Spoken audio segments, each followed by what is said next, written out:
Fala pessoal, tudo bem com vocês? Bora atualizar as notícias do Timão porque tem novidades sobre a lesão de Memphis, hein? Tem também uma promessa de Dorival Júnior. E a reforma do estatuto? Será que avançou?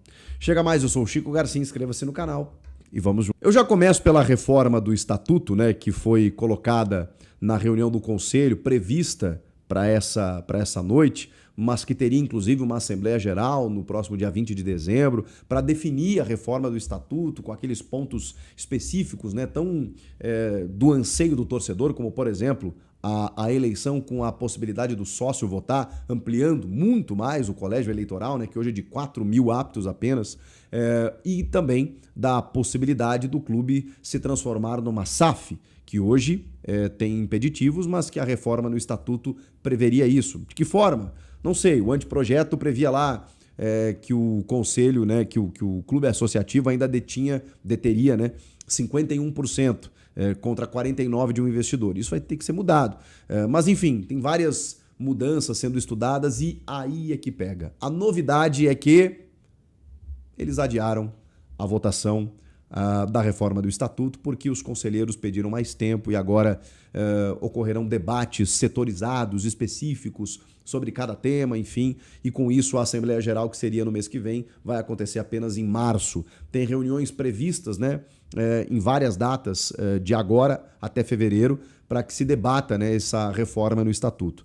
Vamos lá, é ruim, né, mas assim, se resolver, rapaziada, se chegar em março do ano que vem e a coisa acontecer, não acharei de todo ruim. O problema é que a gente sabe que os caras vão empurrando com a barriga, preciso de tempo mais para ler, não sei o quê, não se intera, quando chegar lá para votar, o cara vota muito mais por uma questão política do que necessariamente por um cuidado com o clube. Não estou generalizando, não queria, né, mas estou, porque infelizmente é o que acontece na prática. E o Corinthians tem, inclusive, pelo menos essa é a novidade, nessa sessão plenária que aconteceu nessa segunda-feira, eles definiram que as mudanças definidas, elas entrarão em vigor. Então, assim, a reforma vai acontecer. Então, essa para mim é uma grande novidade. Eles já definiram que as mudanças que forem votadas e aprovadas, elas começaram a valer. Só que a eleição do sócio, por exemplo, no máximo eles colocam no documento a partir das eleições de 2030. Então, você sabe, né, tem eleições no final de 2026 e então seria não para a próxima eleição, mas para a posterior. A posterior, sim, teria né, a presença de muito mais torcedores do Corinthians presentes para a eleição de um presidente do clube, que acho que é um grande anseio do torcedor. E talvez, né, antes disso, a possibilidade do Corinthians se transformar numa SAF. Vamos aguardar. Era rapidinho, né, só para atualizar vocês, acabei até me estendendo para explicar direitinho em que pé anda. Vamos lá, vamos falar de outras questões, porque o Memphis Depay também gerou assunto quando ele publicou na sua rede social um vídeo de uma injeção tratando de uma lesão. E aí houve um questionamento, né, o que será que ele está fazendo ali e tudo mais, e aí eu até vou ler para vocês porque é mais fácil.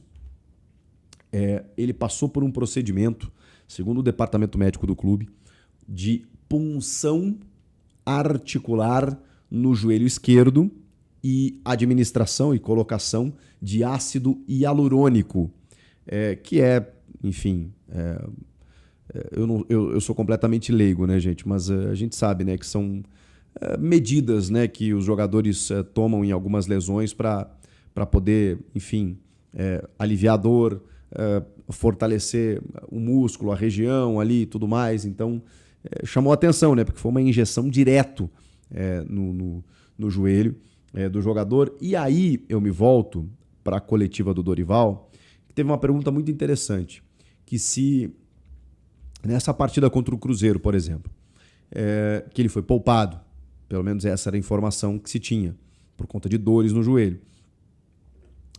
Se fosse a semifinal da Copa do Brasil contra o Cruzeiro, se o Memphis jogaria. Esse foi o questionamento pro Dorival, do tipo assim, tá, ele foi poupado esse jogo aqui, que ok, pro Corinthians não tá valendo muita coisa, porque não vai cair mesmo, não vai chegar na Libertadores e tal. Se fosse um jogo à vera, decisivo, ele jogaria? E o Dorival foi taxativo. Ele disse não jogaria, ele não tinha condições de jogo. Então, essa informação. Se ele não tinha condições de jogo, o Corinthians encara o Botafogo no próximo domingo.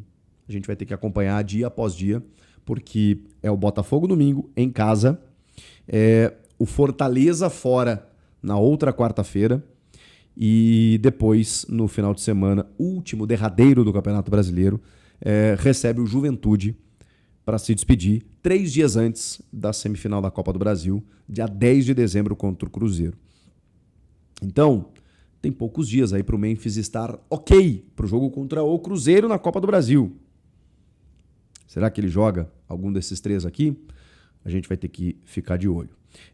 O Dorival também respondeu muitos questionamentos na entrevista coletiva sobre o Breno Bidon, sobre o Rodrigo Garro, sobre as lições que precisam ser aprendidas nesse jogo, palavras do Dorival, de que ele não entende porque o time tem uma campanha irregular. Curioso, né? Porque no jogo passado ele disse que a campanha era ótima, mas que ele não entende essa oscilação de um jogo para outro.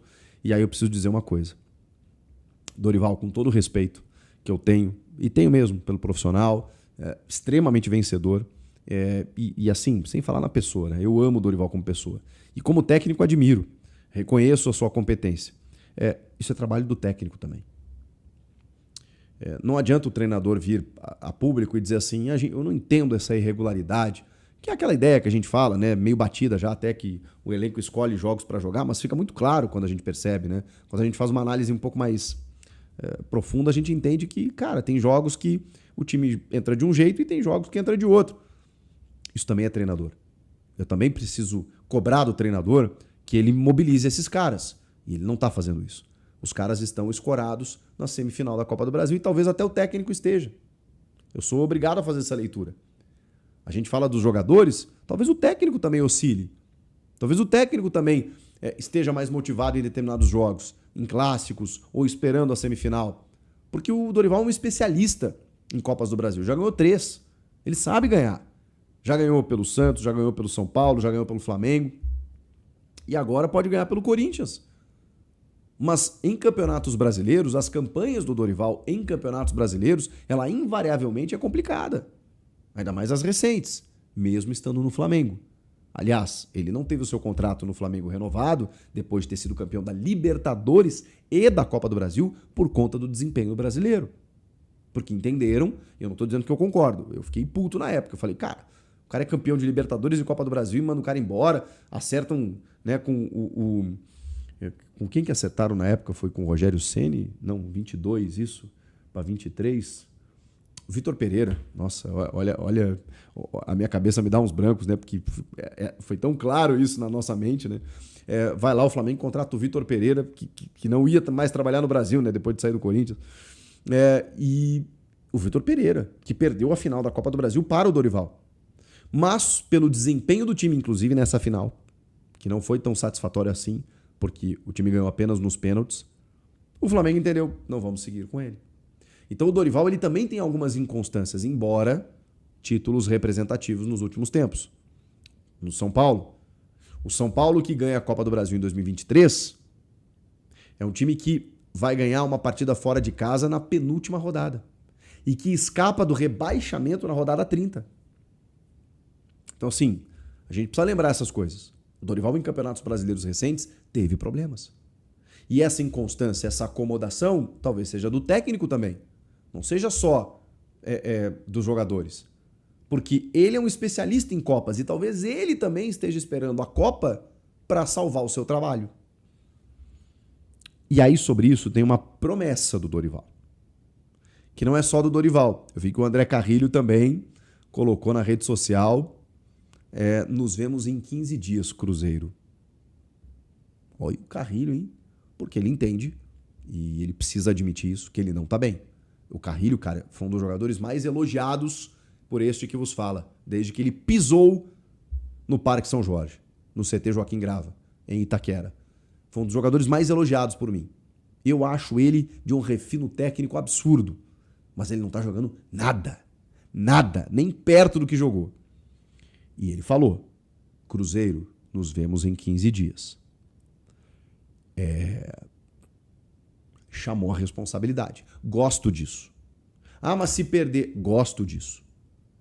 Jogador com caráter, que entendeu e disse assim, não, peraí, Cruzeiro, a conversa vai ser outra. E eu já disse para vocês que vai. Não sei se o Corinthians vai passar, mas a conversa vai ser outra, óbvio. O Dorival usou uma expressão parecida na coletiva. Ele disse, pode ter certeza que o cenário vai ser outro. Então, porque o Dorival conhece Copas, sabe ganhá-las, entende que a atmosfera é diferente, sabe que a torcida joga junto, sabe que as coisas se equilibram e sabe que realmente vai ser muito diferente. Porque os caras não vão entrar, eu ia usar uma expressão, com essa moleza que eles entraram contra o Cruzeiro em Belo Horizonte. Aliás, o jogo vai ser em Belo Horizonte, né, o primeiro. A decisão é na Neoquímica Arena. Vai ter que ser diferente. Porque eu já falei e vou repetir. Eles atraíram uma pressão para eles que talvez não existisse tanto assim. Agora, eles vão ter que ganhar. Eles vão ter que ganhar, é muito forte. Que, né, futebol permite tudo. Eles vão ter que jogar. Eles vão ter que encarar. Eles vão ter que lutar. Como vai ser? Comenta aqui, inscreva-se no canal. Eu volto na próxima. Tchau!